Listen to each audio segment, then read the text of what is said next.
what should your arms actually do when you're hitting driver? Most golfers have got it completely backwards. They're using their arms in a way that makes hitting long, straight drives really hard.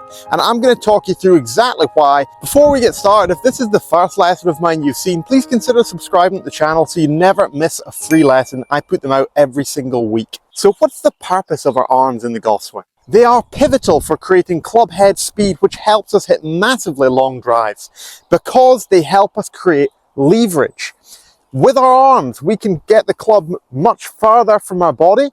Because of that, we can get it moving much quicker. If we have the club very close to our body, we can only swing it so fast, but the further it moves from our body, the more speed and force we can create. Additionally, we can use our arms and wrists to store energy that we can release later in the swing to amplify that speed that we're already creating. However, if you don't move your arms in the right way, it can be very hard to hit it straight. Our arms function to store and release power and force into the golf ball.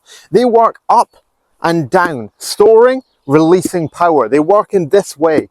Now, most golfers get this completely wrong. They get the arms working around their body. So they try and go here. So we want the arms working up and down. We don't want them working around our body. Now, most people get this completely wrong because they don't turn their body efficiently.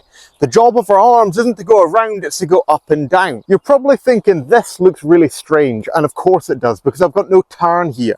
Now, if I raise my arms up and now I turn, suddenly the golf club looks in a much more orthodox place. Whereas if we get the arms going around our body and now we turn, the golf club is in a very tricky place here. Now, this is why most golfers don't turn or pivot and use their body effectively, because their arms are moving around their body rather than up, and it also inhibits their speed and directional control. So I want you to think that the arms are going to do the up and down movement, and the body is going to do the around movement. It's going to do the rotational element. So the arms go up and down, the body goes around to the right, around to the left. An effective blend of these two is going to allow us to create wonderful control with tremendous distance. So the arms go up and down, the body goes around. Combining these two is going to help us hit wonderful golf shots, and I've got a great drill to help you feel that. Now, I don't want you getting too mechanical with your motions, because that's going to kill all our flow, and we need to flow and be smooth and relaxed to be able to hit wonderful, powerful golf shots. So we're going to keep this super simple. Let's pop the golf club down for a minute, and I want you to imagine that we have a paintbrush in our hand.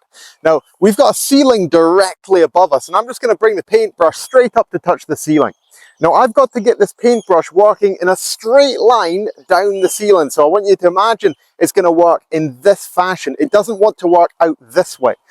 So most golfers at the top, they're really bad for moving their arms outward here because they've moved them so far behind them in the backswing. So we want to train our arms to work up and down, not around and in front. We're going to bring our paintbrush up, and then we're going to turn. Now, from here, we're going to get our paintbrush working down the side with our arms. We're bringing it straight down.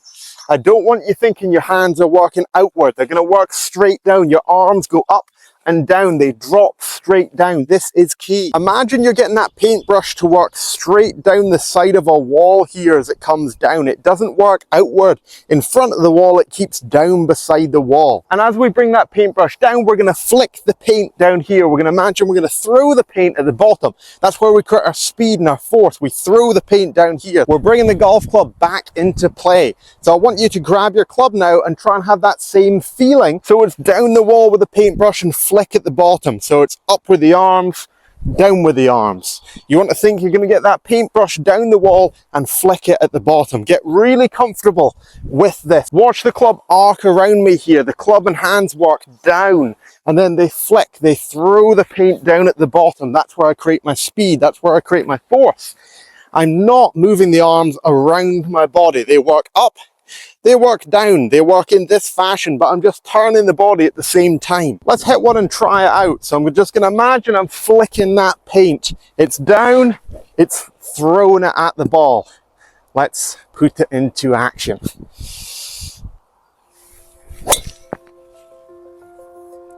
That was nice. So there you have it. We want our arms to work up and down. We store energy, we release energy. Our body does the around work. We don't want our arms working around our body. This causes loads of issues. And we want to imagine that we're going to use a paintbrush here, bringing it up and down the wall as we flick the paint down the bottom, and you're going to use that as your swing thought. Thanks so much for watching. Subscribe so you never miss a free lesson, and check out the description for free training and coaching to level up your game. If you want to continue to enhance your driver and hit the ball further than ever, check out this video.